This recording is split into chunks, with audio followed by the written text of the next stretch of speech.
So, what are some of the lessons learned when it comes to preparing school districts for electric school bus infrastructure? We'll delve into that a little later, so stay tuned. Welcome to our 60th episode of The Route, our school bus fleet content series. If you stick around, we're going to share some recent headline news from schoolbusfleet.com. I'm Wes Platt, executive editor. Before we get to it, please click like on this video and subscribe to our YouTube channel. You can connect with us on Facebook, Twitter, and LinkedIn. You'll find links to those social media channels in the details of this video. Okay, let's get rolling.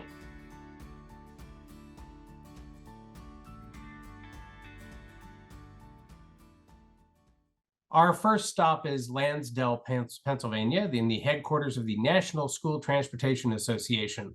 A few weeks back, NSTA hosted its Midwinter Meeting in San Diego, California. The association's executive director, Curt Macysyn, took some time to talk about the event, and here's what he had to say. All right, so hey, I am very privileged to have back on the route Curt Macysyn from the National School Transportation Association, and you're just a couple of weeks out from having held the Midwinter Meeting. I wanted to catch up and kind of get a sense, first of all, how was attendance this year? Oh, attendance was great. We actually bested our previous numbers, and that really goes back to 2020 because we haven't had a real midwinter meeting in a few years. But yeah, we had over 120 folks who made the trek out to San Diego and had a great conference and a lot of positive feedback, a lot of great energy and engagement from the attendees. So all around, we're very pleased with the program, and honestly looking forward to our next live event. Yeah. What are some of the highlights from the Midwinter Meeting? Yeah, it was great. We had a fabulous safety presentation by Michelle Atwell from National Highway Traffic Safety Administration.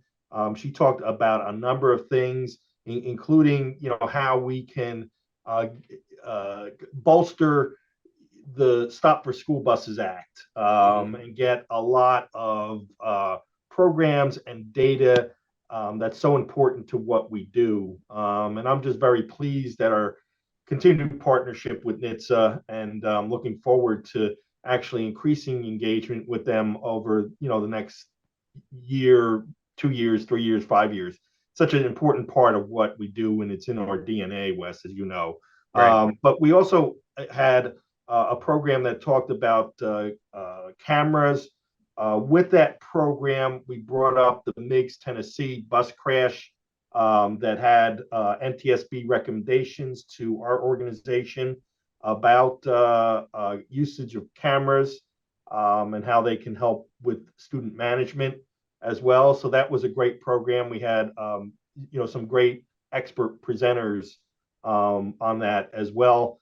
As you know, the conversation around electric school buses continues, and so we had a really good panel session with our OEM partners talking about the bus itself, but that's only one half of the equation. The other half is infrastructure and engagement with our electric utilities, and so we had that piece of the equation, and we're starting to get some more operational experience with electric school bus because, as you know, with 1% of the fleet out there being electric previously, we didn't have a whole lot of operational experience to know what to expect, know what the issues were, and now we're starting to get that. So with this first go round of the EPA Clean School Bus money, the $1 billion, we'll get more operational experience, and we'll get better at understanding what the cadence is in terms of developing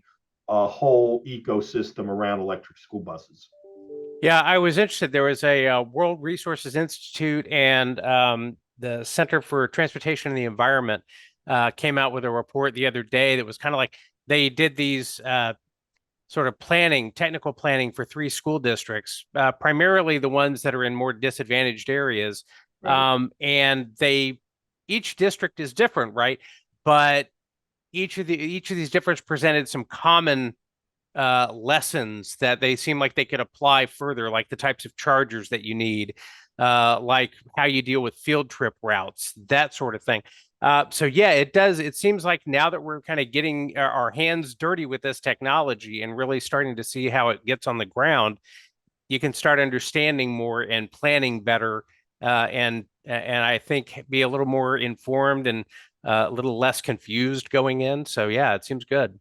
Yeah, absolutely. And like I said, it's really developing a cadence around Yeah. what are the things that should come first. What do we have to wait for? What's the life cycle of engaging with the utility? When's it too soon? When's it too late? So yeah, a whole host of questions we're beginning to get some answers to. Excellent. So, you said you were looking ahead to the next event. What is on the horizon for NSTA right now? Yeah, so there are two things I want to mention. We're doing a Capitol Hill bus in this year. We did have one last year. Unfortunately, the way the rules were set up, there wasn't really an ability to visit the offices of Hmm. individual members like we've had in the past. But we did go to Washington, D.C., and we did have a great meeting with some individual agency partners that we have, as well as a couple of awards that we gave out to individual members of Congress. We just couldn't do that on a wholesale basis like we normally do. Hmm. That's going to return, with the new leadership in the House of Representatives.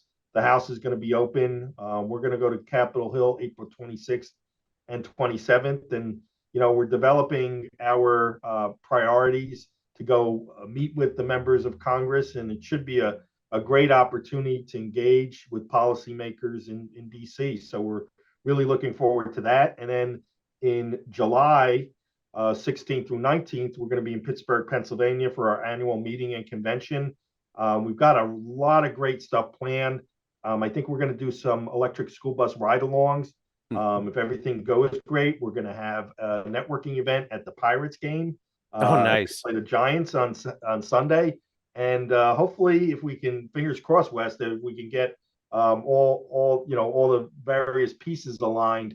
Maybe we can get some school buses to take us over to the Pirates game, electric school buses, which would be really cool. Yeah, no doubt.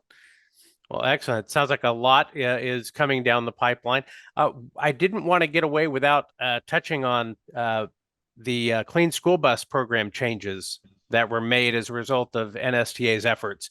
How do you feel about that? How is the organization looking ahead to the next phase of the Clean School Bus program?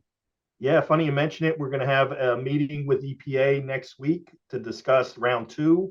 One concern that we did have was this initial application period was May to August, which in the cadence of the school year isn't great because we had a number of applicants who had transitioned from, say, one superintendent Hmm. to another, and now they have an approved application with the new superintendent who doesn't he or she doesn't even know about it.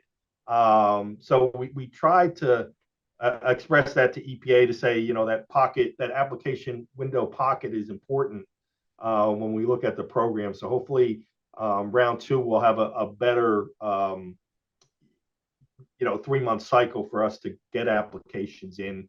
To your point about the major changes that we got through the omnibus bill at the end of last year, one is direct contractor access to Mm-hmm. grants. The way it was, not that contractors or school bus contractors were ineligible, they just had to apply through the school district or through Right. the OEM or through the dealer network. Well, through the OEM or dealer network just locks you in to one company in terms of who you're buying the bus Yeah. with. So there was an obvious challenge there. Going through the school district just added a layer. I mean, we talked about how incredibly complicated this is to begin with, and adding that extra layer of complication certainly doesn't make it any easier. So I think you'll see more contractors involved, given the fact that they can control their own destiny through applying for these funds Sure. directly. Sounds good. Well, Curt, thank you again for joining us. And I'm looking forward to the other events coming up this year. School Bus Fleet will certainly be ready to cover them when they happen. Take care, and we'll see you next time. No, thanks so much, Wes. And thanks again to Curt for taking that time. I really appreciate it. All right, our next stop is West Jefferson Hills School District in Pennsylvania, where Durham School Services donated a Bluebird school bus that's going to be renovated and designed with help from Thomas Jefferson High School students into a mobile chill room / makerspace. The project's expected to help give kids innovative ways to manage stress and anxiety. Said Janet Sarden, the local school district superintendent, "We're excited for this unique opportunity to create a mobile chill room makerspace for our elementary school students and community. This bus will positively impact our students since it will provide them with a more accessible means to seek out support. It seems like a great project that has the potential to help a lot of young people. What do you think? Share your thoughts in the comments." Okay, our next stop is Boston, Massachusetts, where Mayor Michelle Wu welcomed the first 2 electric school buses to Boston Public Schools as the district begins transforming its fleet to zero-emission vehicles. 18 more electric buses are due in the coming weeks. Said Mayor Wu, "I'm grateful to the many people who have been instrumental in getting Boston to this point and helping us demonstrate the many overlapping benefits of moving to a green economy and ensuring that our kids and our workforce are at the center of that transition. Today is one of many steps we're taking to make Boston a Green New Deal city and to move with the urgency that our communities and residents deserve. From cutting down on emissions from every part of our education infrastructure, where our students learn and how they get to class, to preparing our next generation of workers to build and sustain cleaner, greener infrastructure for all of us, we're so excited where this will lead Boston." Is your school making the transition from diesel to zero emission? How's that going so far? Let us know in the comments. Now, if you are thinking about making the jump to electric school buses, it might help to hear some of the lessons learned so far by the Center for Transportation and the Environment and the World Resource Institute's Electric School Bus Initiative. They chose 3 United States school districts to help evaluate operational needs and set up detailed implementation plans. The districts were in Yakima, Washington, Reading, Pennsylvania, and the Chickasaw Nation in Oklahoma. Here are 4 common findings from the different evaluations. First, most districts probably don't need shared 50 kilowatt DC fast chargers. Sharing one such charger across 2 buses didn't seem much faster than 2 separate 19 kilowatt level 2 AC chargers, but the single DC fast charger proved more expensive to buy, install, and manage. Second, level 2 AC chargers seem fine for covering most bus routes. Exceptions exist, and some fleets have routes requiring larger batteries or high power midday charging. Rural fleets and fleets consisting mostly of Type A school buses could expect greater challenges with longer routes and smaller batteries. Third, extracurricular field trip routes might be too long for a single level 2 charge, given range limitations of current electric school bus technology. That might require midday charging or DC fast charging, and that would call for more infrastructure, utility investments, and skilled technicians. Fourth, don't be thrown off by the difference between projected costs and construction estimates when it comes to charging infrastructure. The CTE and ESBI found that cost estimates from design build firms can be much higher than earlier projections. Engaging with a design build firm early in the process can help get a more concrete estimate in place when you're seeking funding. School Bus Fleet will let you know when we get a few more insights as they continue to explore and work with school districts to see what works. All right, it's time to park the bus for now. Thank you for watching. Here's a shout out to Twitter follower Steve Gardner. Tell your friends about the route. If you've got news, reach out to me at wes.platt@bobbit.com. Tweet us at School Bus Fleet, and please sign up for our twice weekly newsletter at schoolbusfleet.com. Drive safely, and we'll see you next time on the route.